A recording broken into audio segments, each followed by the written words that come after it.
So it's awesome that I be able to make it back with this 8 hours drive on time.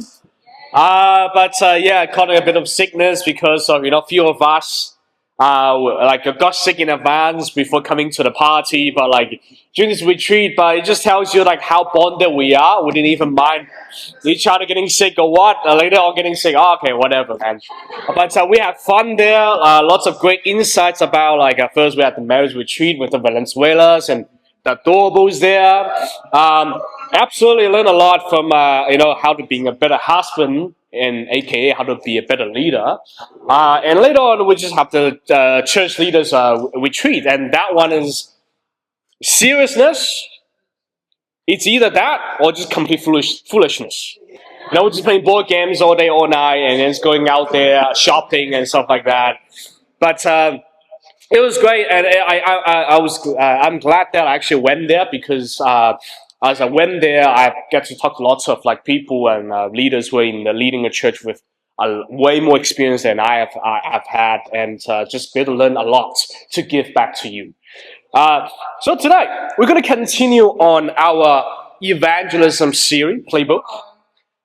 So for the next, including April, May, and June, 3 months. We're going to finish this playbook, and then we're going to move on to something else. But if you're going to open your notes, which I've sent out to all of you via email, if you do not have one, please ask the member of the congregation or your friends who invited you today for a copy of that. It's very important to have a sermon notes with you because you can double check it and you can point it out whenever that I have spoken wrongly that you think.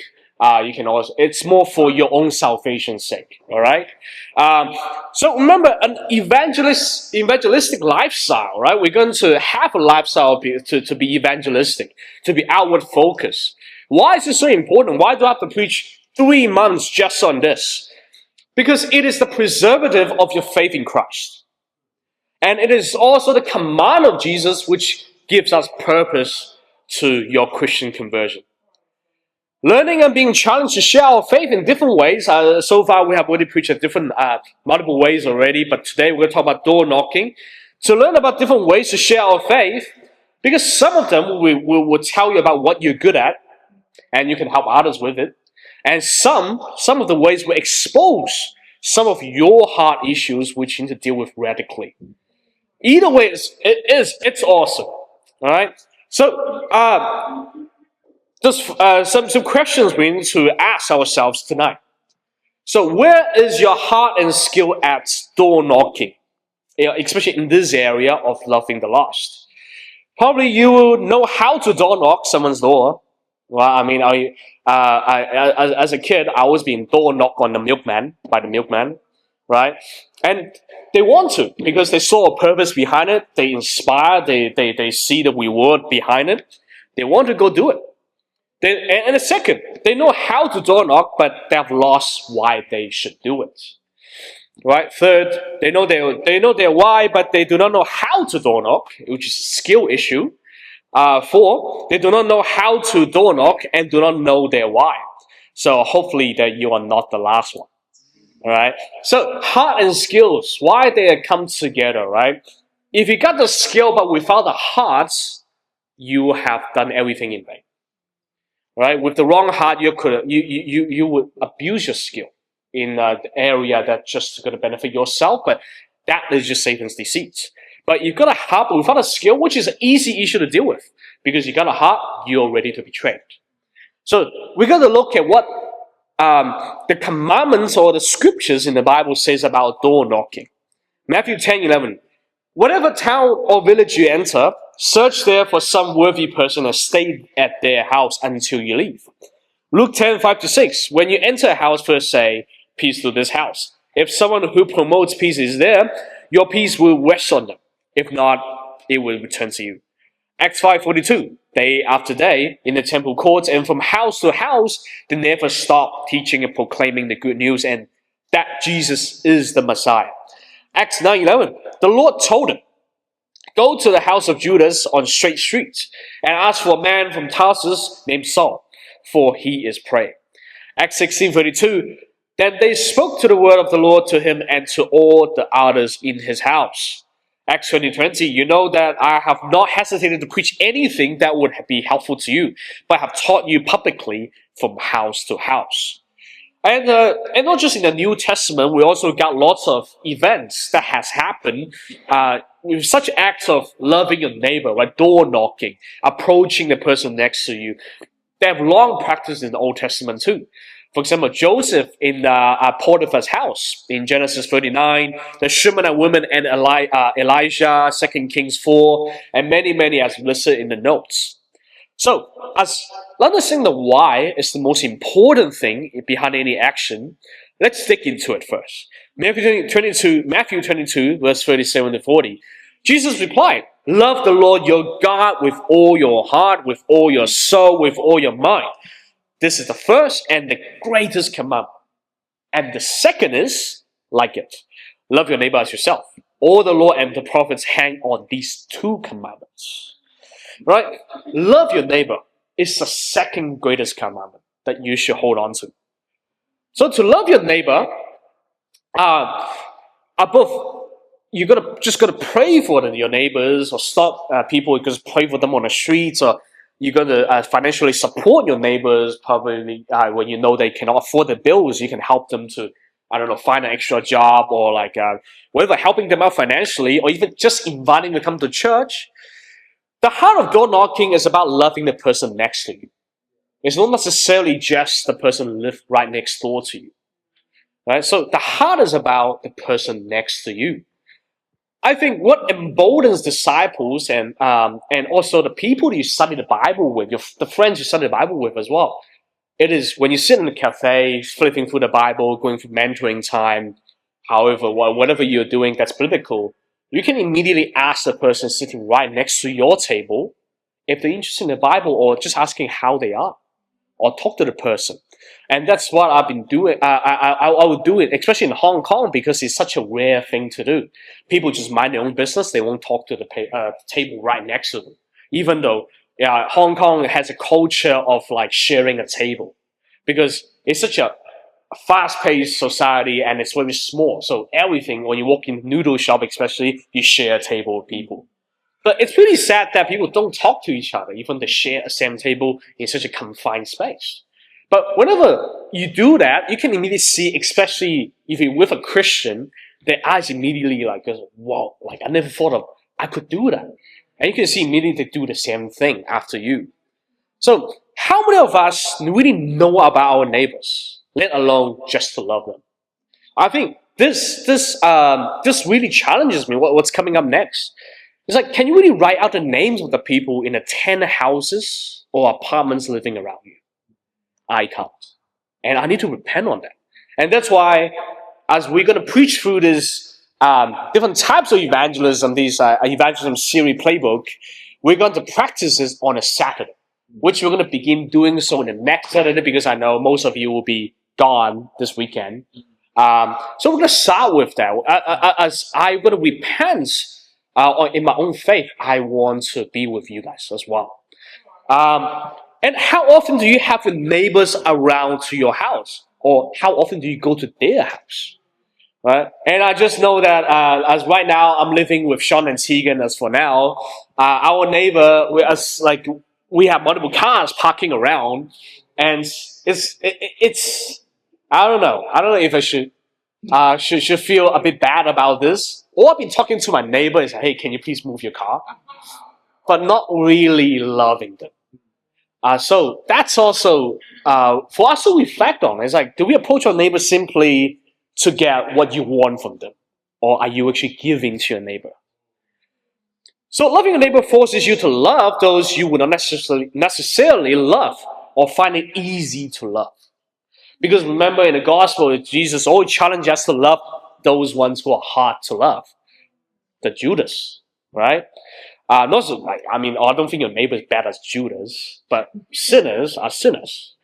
So they may not be into what you like, right? For example, Sean into board games, and my neighbor probably not going to be so much into that, and he needs to do research on that. And maybe they're older than you, way younger than you, just like interested in different things, different ethnic culture background as well.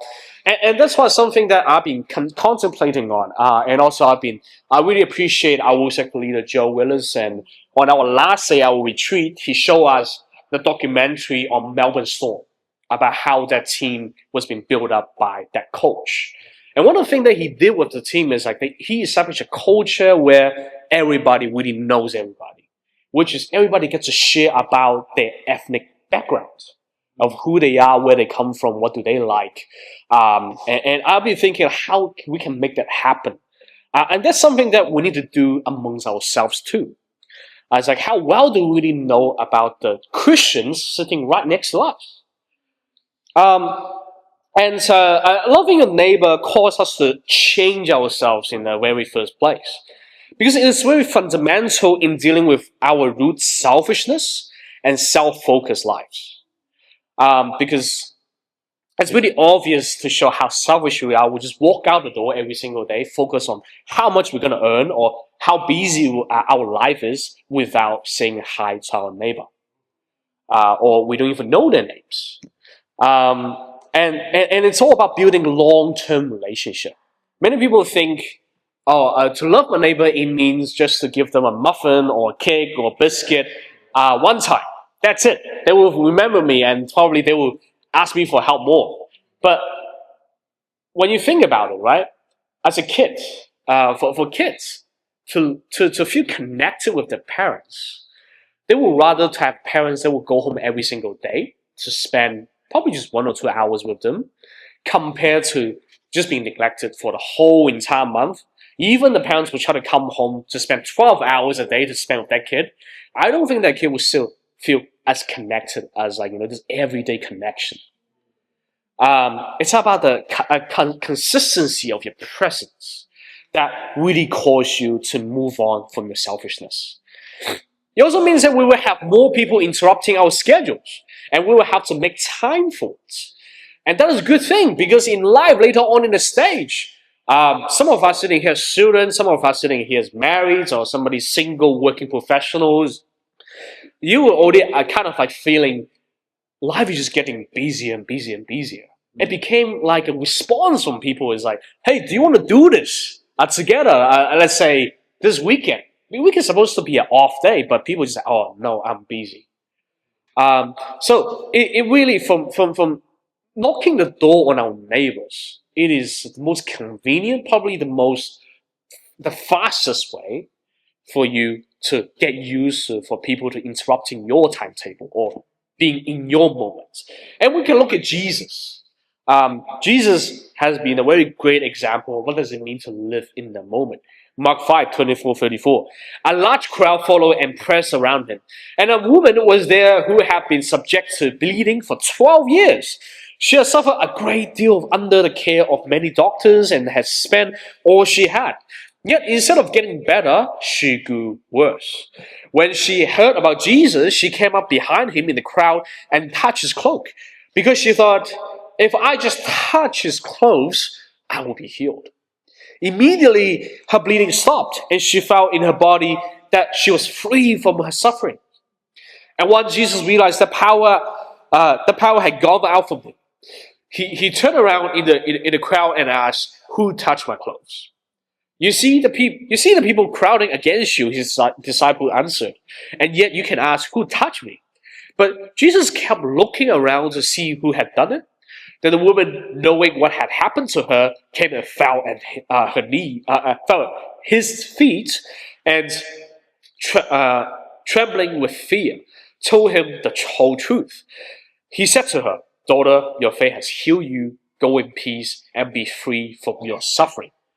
So it's the same heart behind who do we think of when we get out of our door or when we come back from work, right?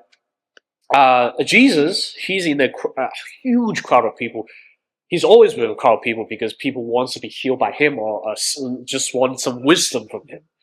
But he was being able to pay attention to just this one woman amongst everyone.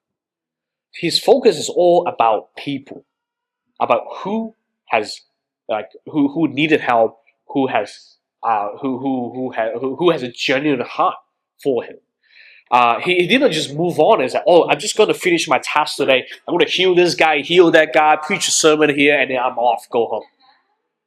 That misses the whole point. Jesus is telling us that the whole point of doing what he's doing, yes, his whole life is being evangelistic, but the heart is, I want to love everyone I see. I want to pay attention to the ones who actually has a heart for God. So without your attention, you will never know if your neighbor is really open for God or not. And continue on. Who is our target audience through door knocking? There's a huge whole percentage of people who are rarely come out of their house for different reasons, right? Age, they're too old, illnesses, fear, finances, even just being selfish, right? People like to lock, especially young people nowadays, like to lock themselves up. So playing video games. I even heard many people met their spouse on video games. So I was like, wow, that's some next level stuff. Or maybe they even lack ability to speak, right, in a native language. Let's say many migrants have moved to Melbourne. Right? Melbourne now has the population and also the GDP has exceeded Sydney, and we have lots of people coming in that, they came from somewhere else in the world. And who's going to approach them, right?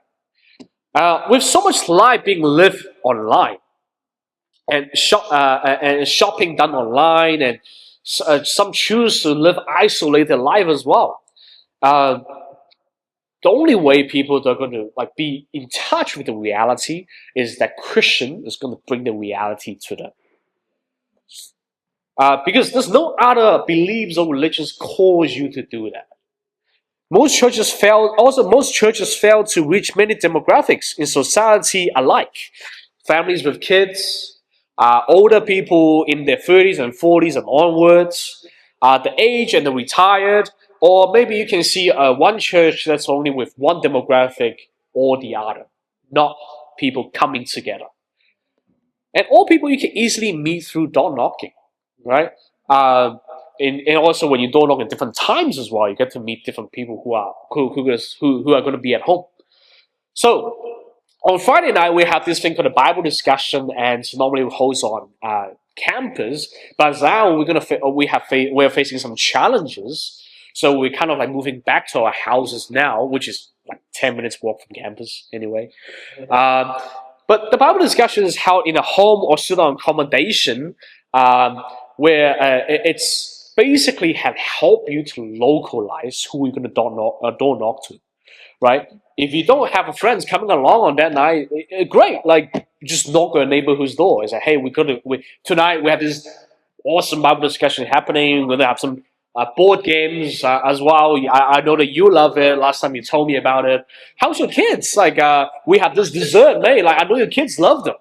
So just on your way. You just knock on the door and say, hey, you want to come along? I think that's the easiest way for people to just come to you and people can see it right there. You can focus on building relationships in your community and have people over to your house constantly. Romans 12:13, share with the Lord's people who are in need. Practice hospitality. It doesn't say convert people directly. It says practice hospitality. That's always the heart. Many people will not respond or being invited to church or even when you just speak God with them.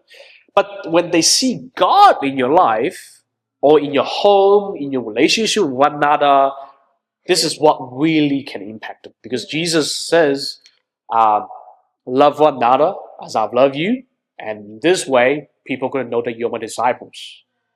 Right? And I think the greatest impact in my faith pushed me to be a committed Christian, being converted to Christianity. That is the marriage between Sean and Tegan.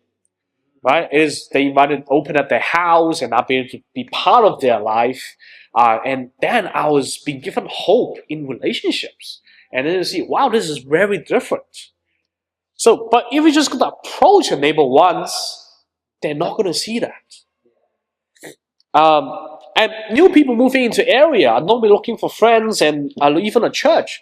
We have multiple incidents like that coming to our church too. People just coming here looking for friends or networking, looking for job opportunities, right? Um, and that's why it's so important we're going to advertise ourselves that we are a community that's going to involve everyone. Uh, and it's majorly to make people to feel loved. People don't really need jobs, but when they feel loved, finding a job is not hard. Because what really hinder people in their life is the loneliness.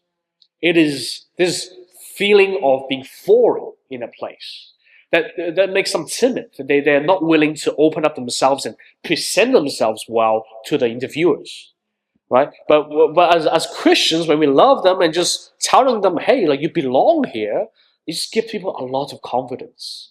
Colossians chapter 4 verse 5. Be wise in the way you act towards outsiders. Make the most of every opportunity. You can also set up real estate apps on your phone and to send you notifications when a new house is coming up for sale. And then you know a new neighborhood is going to come in, a new household going to move in. As a result, you may find many people that you think that are open, simply listening to your neighbor. Telling neighbors about God or showing them about God. So, point one: how do we evangelize this way? After understanding the how, we're going to talk about how now. Be strategic in your evangelism. Choose the right time. When people are in your neighborhood. One of the way to find out is to test it out, right? That's why we do it on a Saturday. Normally Saturday people are free. We can do it in the morning or do it in the afternoon. And we're just going to write down what works and what doesn't. And going to pay attention to the area you're going to go into. Is it a family area or is it a professional area? Right? I believe Clayton or Monash is a very family-based area. And majorly through statistics, most the foreign population in Clayton is Indian. So prepare some Indian-friendly treats, right? This is not being racist. This is about catering the needs. It's like knowing your neighbors. And we're gonna see lots of advice from although we don't have really Indians, but we're Sri Lankans who are neighbor of the Indians. So we can at least be humble to seek some advice or call up. We are a worldwide movement. We can call up the brothers and sisters in India too. And we're going to master welcome approach. Like, the most awkward thing is a door knocking and the door is open and you sit I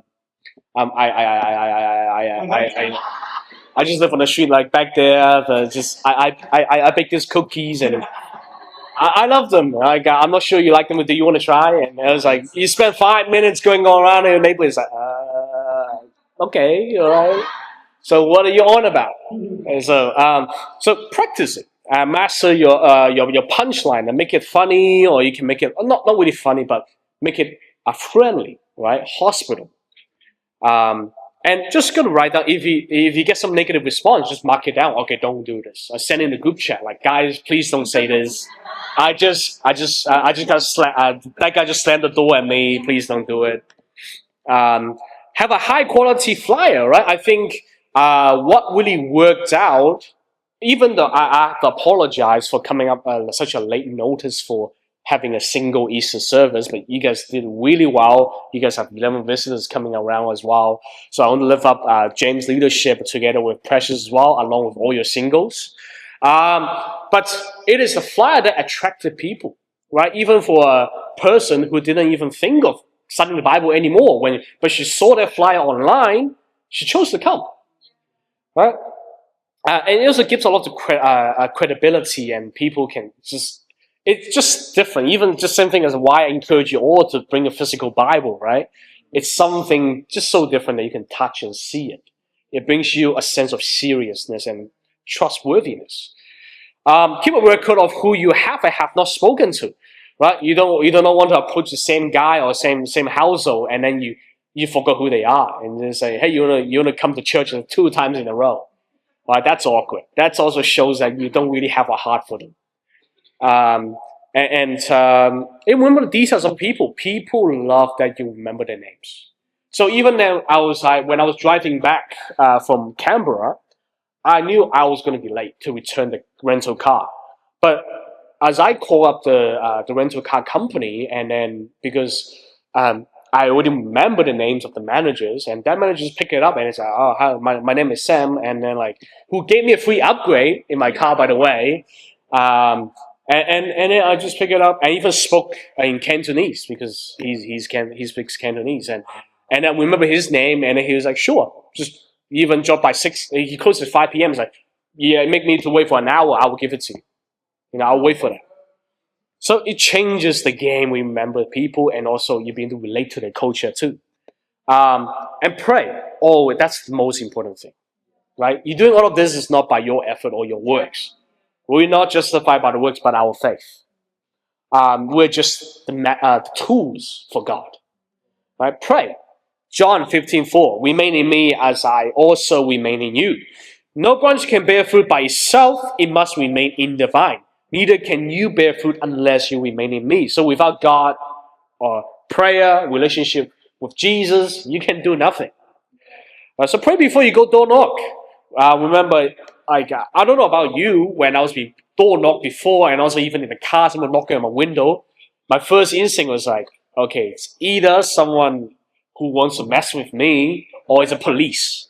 Right? It's not a very safe feeling.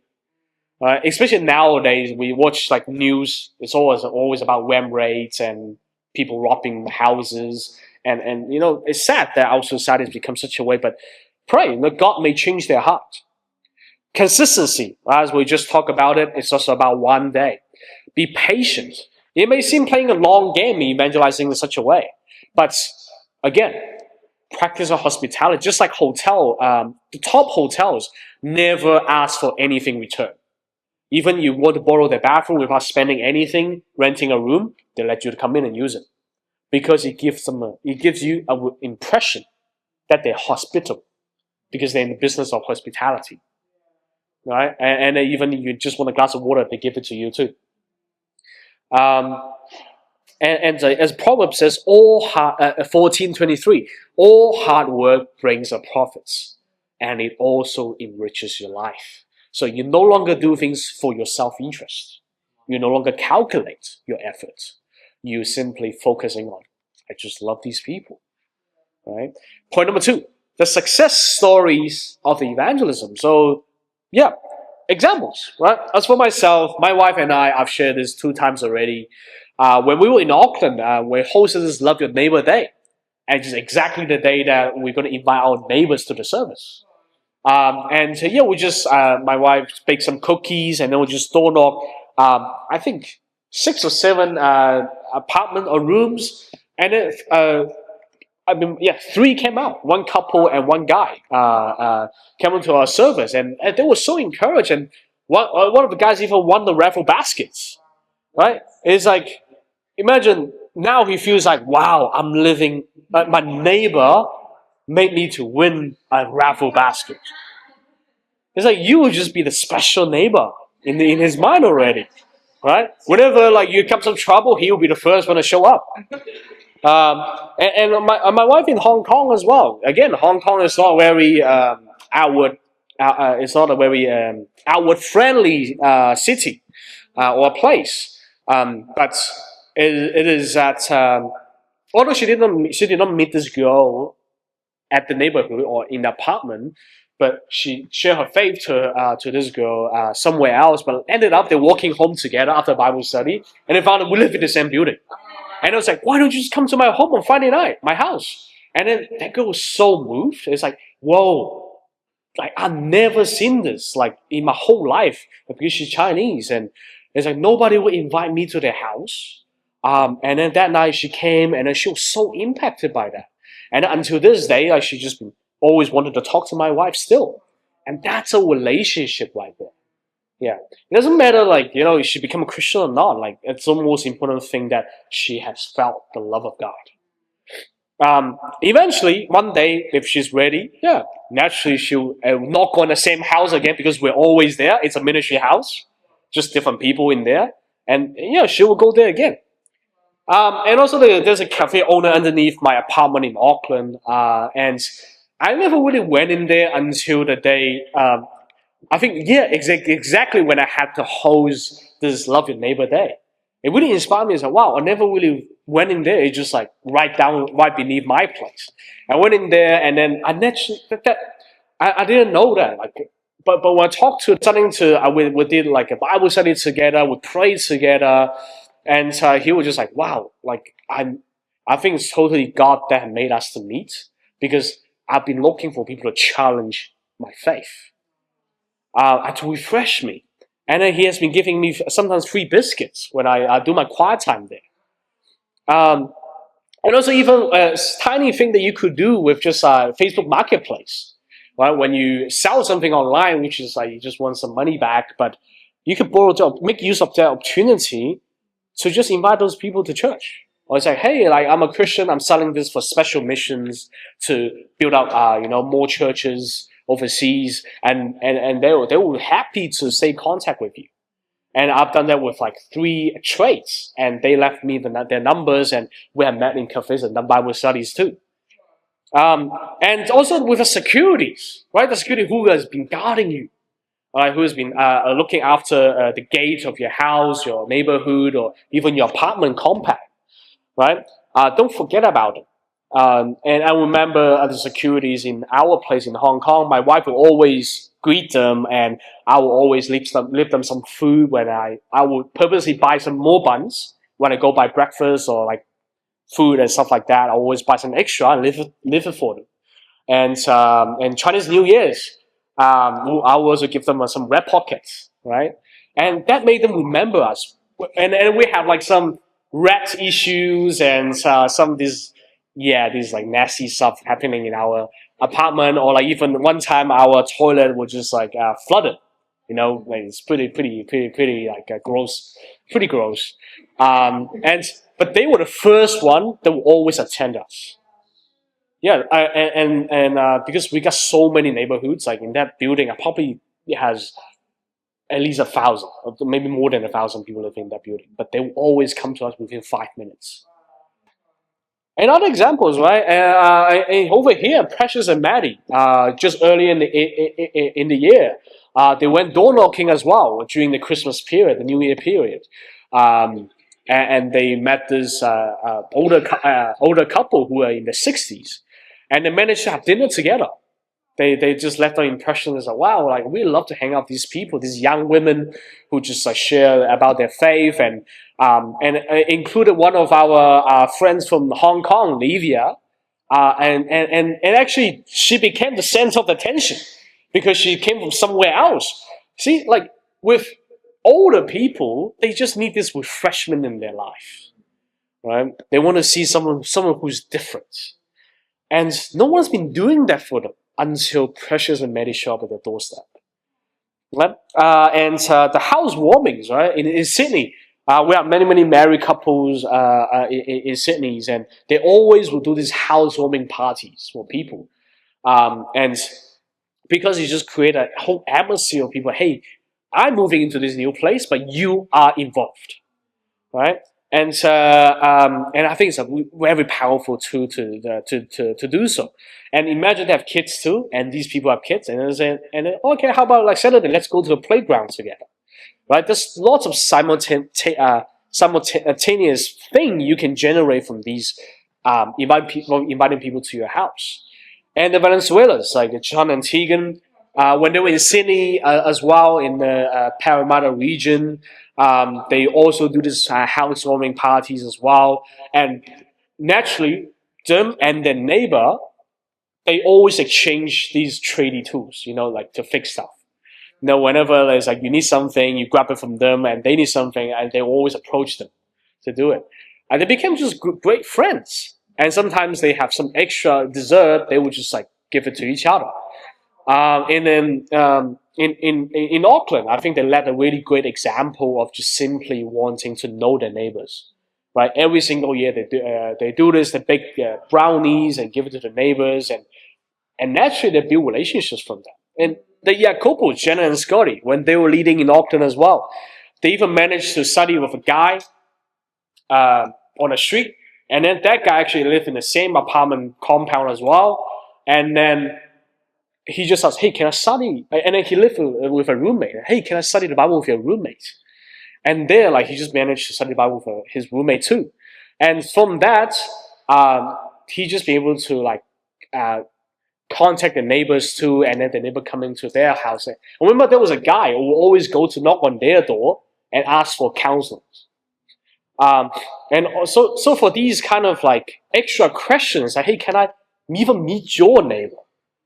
It just makes it a lot easier for you to approach more people. And one of the most successful single events of door knocking in Joe's lifetime was when he was doing it in London in the 1990s. Yeah, and I bet many of the younger ones nowadays, when they hear about door knocking, it's a frightening thing. But it was the most popular thing back in the days to share the gospel. But it's just now the lifestyle is different. I'm not saying how we live is something wrong with it, but it's just that I hope this example still can show you it is still possible. Okay? So it began with a disciple who simply left a flyer into a house nobody was in there. Right? But it ended up, when the household came back to the family, when they saw that pamphlet, they all became Christians. 3 of them became women's ministry leader, and along with the husband became evangelists. So do not underestimate of knocking on the door of your neighbor. Ephesians chapter 3 verse 20. Now to him who is able to do immeasurably more than all we ask or imagine, according to his power that is at work within us. So today's lesson is about door knocking. And why should we do it? Because it's incredibly effective and rewarding. Right? It is the fastest thing, I reckon, to overcome your shortcomings in your characters. And the how, right? How are you going to do it? You just have to make a constant effort and time to make this part of your lifestyle. Right? And the fruit may come from it. Sometimes we get frustrated or lack by our lack of effectiveness in helping people becoming Christians. So we're just going to look at the Apostle Paul's life and to draw some inspiration from him. Acts 18:7-9. Then Paul left the synagogue and went next door to the house of Titus Justus, and a worshipper of God. Crispus, the synagogue leader, and his entire household believed in the Lord. And many of the Corinthians who heard Paul believed and were baptized. So it is simply just focus on loving people. Do not calculate any outcomes. When you meet the right people, you meet the right people. All right? So the right focus is very important. So this is our lesson for door knocking, and we're going to do door knocking next Saturday. All right? And all of you are welcome to join along. And if you want to know details, please ask your friends who invited you to church today. And just a few announcements.